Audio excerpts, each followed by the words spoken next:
las cosas que la política no resuelve. Que la política no resuelve el tema del trabajo, no resuelve el tema de la educación, no resuelve el tema de la salud. ¿Me entendés? Se nota lo docente. Se nota lo docente. De su parte lo docente, en el sentido que busca hilvanar. Grabando. Entonces, ¿qué hay que hacer para poder que la construcción de conciencia nacional parta siempre en cada uno de estos nacimientos de una simiente y no tengamos que empezar de cero, diría yo? O sea, a ver, vamos a separarla. Primero, ¿qué es conciencia nacional? ¿Entendés? ¿Y qué hay que hacer para que la política pueda construir conciencia nacional? Conciencia nacional significa, primero, ¿qué es una nación? Una nación es un pueblo con identidad, con un origen común, con un idioma común, con un sentido de pertenencia común, que puede tener o no territorio. Cuando tiene territorio, esa nación es patria. Pero lo importante es que sea nación, aunque no tenga territorio. Por ejemplo, ¿qué pueblos son naciones sin territorio? Y a lo largo de la humanidad hubo muchísimos, todavía vivos. La Palestina, los palestinos son una nación, siglos sin territorio. Los judíos son una nación, siglos sin territorio. Las comunidades originarias nuestras son naciones sin territorio. Pero hay una identidad común, un idioma común, un sentido de origen común, de destino común, que es lo que le da la pertenencia y que es lo que le da la riqueza como vida, como nación. Si se produce dentro de un territorio, mucho más aún, porque ya es nación con territorio, eso pasa a ser la patria de esa nación. ¿Por qué es importante la construcción de identidad nacional? Porque los pueblos tienen un destino común en la medida que tienen un origen común y valores comunes que producen la identidad de esa nación. Y la riqueza de la humanidad no está en universalizar valores. La riqueza de la humanidad está en que cada nación, desde su identidad, desde su pertenencia, desde su origen común y su destino común, le aporten al mundo. O sea, no, eso es nacionalismo. Construcción de identidad nacional, de sentido común, de destino común, de origen común, lo que hace a la común pertenencia. Esto es lo que nosotros nos destruyen para dominarnos. ¿Y cómo lo destruyen? Profundizando el individualismo. Primero te quitan el destino, te quitan el origen. Por eso es la historia oficial que escriben las clases dominantes de cada nación. Para que quitarte pertenencia, para quitarte valores por los cuales esa nación peleó a lo largo de la historia. Por eso te hacen desaparecer los próceres y ponen los próceres que ellos quieren. Vos mirá quién ganó en Argentina, quién construyó la identidad nacional y te vas a dar cuenta que, o quién quiso construir la identidad nacional y te vas a dar cuenta que la construyeron la historia oficial y esa identidad es lo que ganaron. Basta con mirar los nombres de las calles para que vos te des cuenta quién ganó. Sarmiento, Mitre, Rivadavia. San Martín y Belgrano se salvan de pedo porque no le quedó más remedio porque fueron los dos grandes padres de la patria. Pero si hubieran podido, lo borraban, como lo borraron a San Martín en el exilio hasta su muerte. Por eso también hoy en los billetes hay pajaritos, hay animalitos. ¿Entendés? No es casualidad. ¿Entendés? Lo primero que hacen es romperte la identidad. Y te crean un ente individual, sin origen, sin nación, sin patria, sin destino colectivo. Sos un ente movido por las necesidades que el consumo demanda. Y te crean un ente sin valores para ser manejado por la sociedad de consumo y con los valores de la sociedad de consumo. Eso implica también la cantidad de homicidios, la cantidad de insatisfacción social que hay, la falta de destino de los pibes que los lleva a todo esto que uno ve, la droga, la delincuencia. Como no tienen horizonte, no tienen destino, no tienen identidad, van detrás del consumo. El consumo no lo van a lograr trabajando, porque saben que no hay ninguna posibilidad de lograr todas las cosas que la sociedad de consumo le ofrece a través del aparatito ese de la televisión. Entonces tratan de aturdirse. La forma de aturdirse o evadirse de la realidad es con la droga, o la forma de conseguir muy rápidamente esas cosas que la sociedad de consumo les ofrece es con la delincuencia. Entonces quedan estos entes donde después lo resuelven con la represión o con la droga. Ojo, porque la droga también está fomentada del poder central. No es una casualidad la droga en los países periféricos. Si bien adentro de los países centrales existe, pero existe dentro de un coto donde ellos lo manejan, ¿me entendés? Y está dentro de las clases privilegiadas, bueno, y ahí es manejable. Pero en las naciones periféricas es el opio, para aturdir, para enajenar y para evadirlos de la realidad. Entonces, esto es lo primero que destruyen ellos, la conciencia nacional. Es para quitarnos identidad. El proceso de reconstrucción de esa conciencia es larguísimo. Ellos tardaron muchos años en la destrucción de esa conciencia. Y ojo, lo hicieron a sangre y fuego. Porque si uno mira la historia nacional, la historia nuestra, la historia de la patria, es muy joven, tenemos 200 años, ¿no? Pero desde el principio de la historia de la patria, ganaron ellos. La Revolución de Mayo tuvo una primera junta y una junta grande, duró 1 año y medio. Y ahí ya vino Rivadavia. Y con Rivadavia vino el triunfo de los unitarios durante 60 años de guerras civiles, hasta que se construyó la nación con el triunfo de los unitarios y vino la Constitución del 53. Y después siempre ganaron ellos, salvo el periodo cortito de la Junta, salvo los 10 años de Rosa, los 10 años de Irigoyen, ahí tenés 22 años, los 10 años de Perón, tenés 32 años, y los 12 años de Kirchner, 52 años.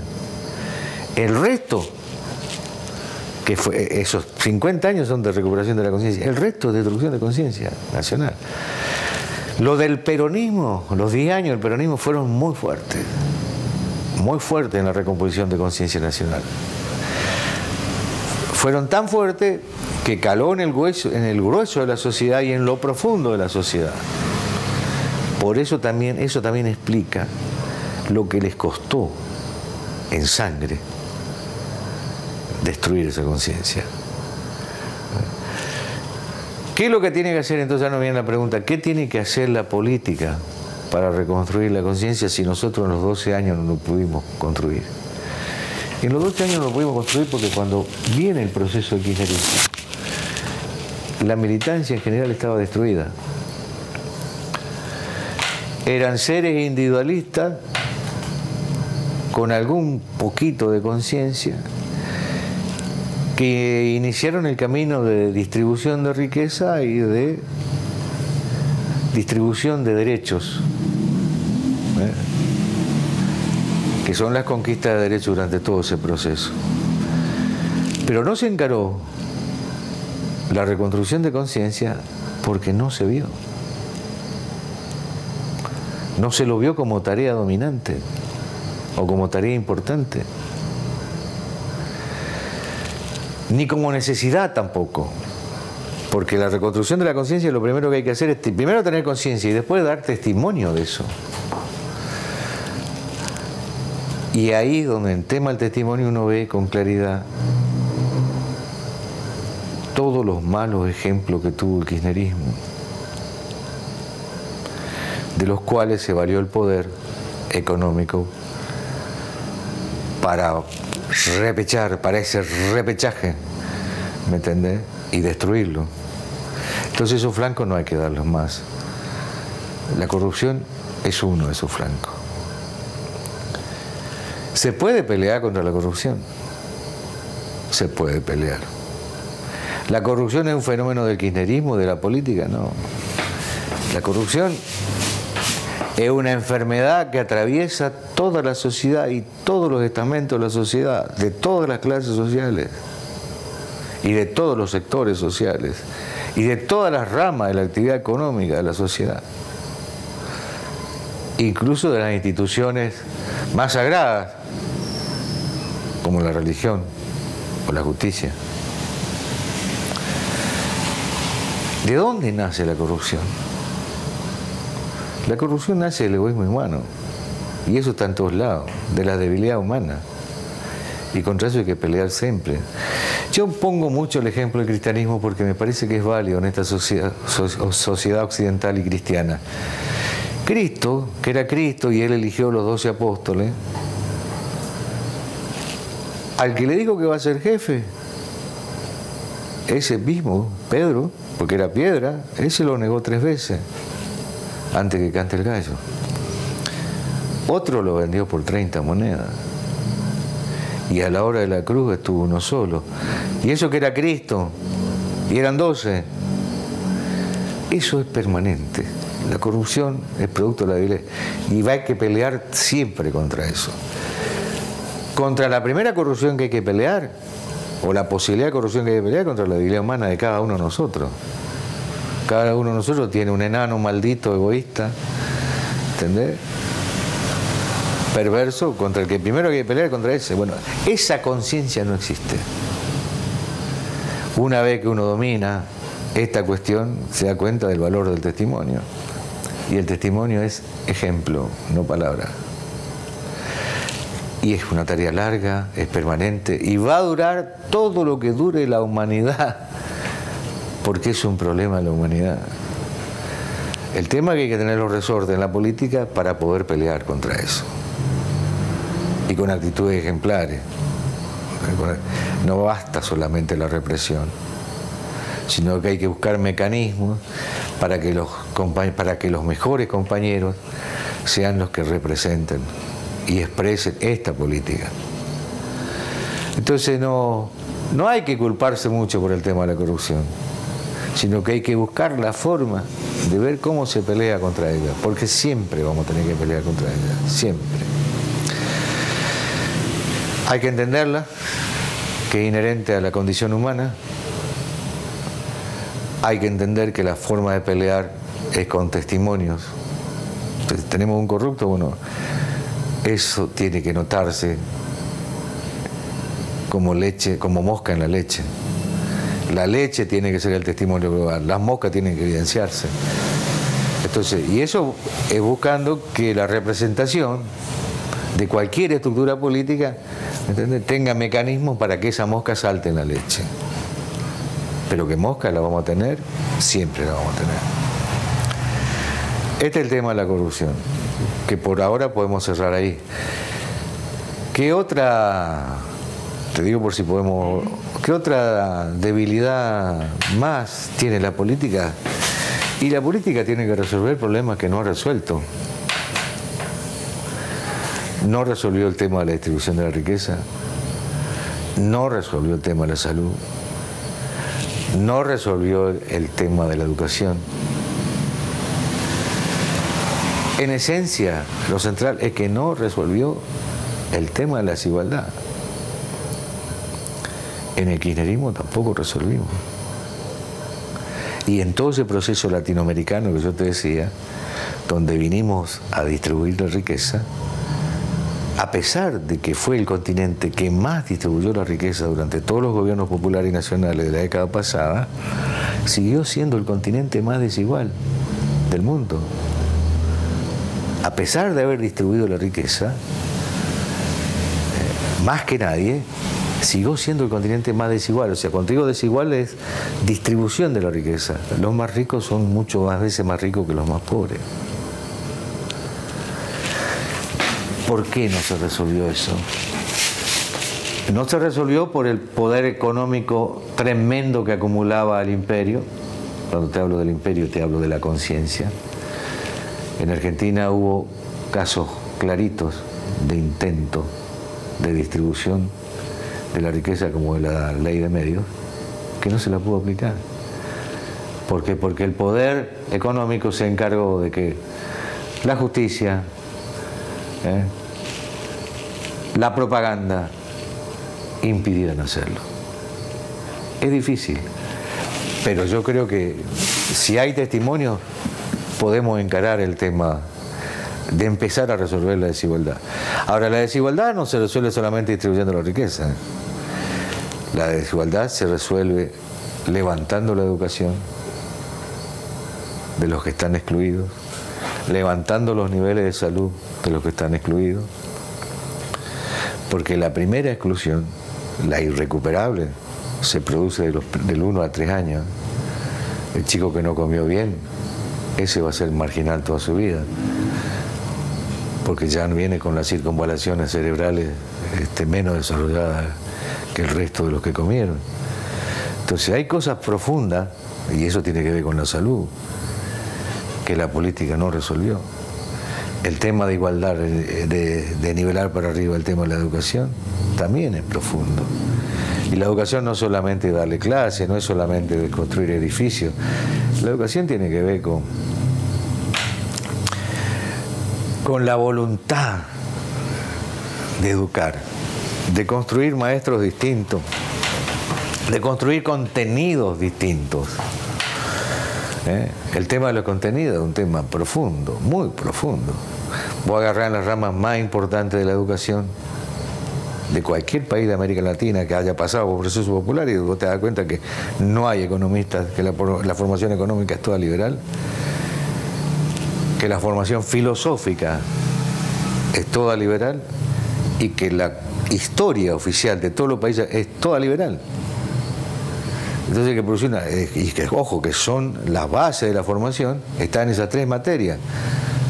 Entonces vos te das cuenta que desde los contenidos, desde la formación docente, desde la vocación de los docentes, no pasa por los edificios ni por la cantidad de presupuesto que se destine, sino pasa por ver dónde está la profundidad del problema, pasa por darle de comer a los chicos a los 3 primeros años. Con la salud lo mismo. La salud es otro tema profundo. ¿Qué querés cortar? 1 minuto me queda, como para redondear. Y dar pie al de la próxima semana. Sí, la salud es otro tema profundo. Se entiende por salud que haya medicamento para todo y que haya hospital para todo. Bueno, ni siquiera eso hay. No hay hospital para todo y no hay medicamento para todo. Pero eso, medicamento para todo y cama en los hospitales para todo, no es la salud. La salud es la conciencia de cómo mantener y cuidar el cuerpo humano hasta en el último rincón del impenetrable. Eso es salud. Y eso es formación para la salud. Y eso, más que médicos, ¿sabe qué es? Agentes sanitarios que lleven la salud a los parajes y a los rincones más inhóspitos del planeta. Y en este Chaco hay varios de esos rincones. No.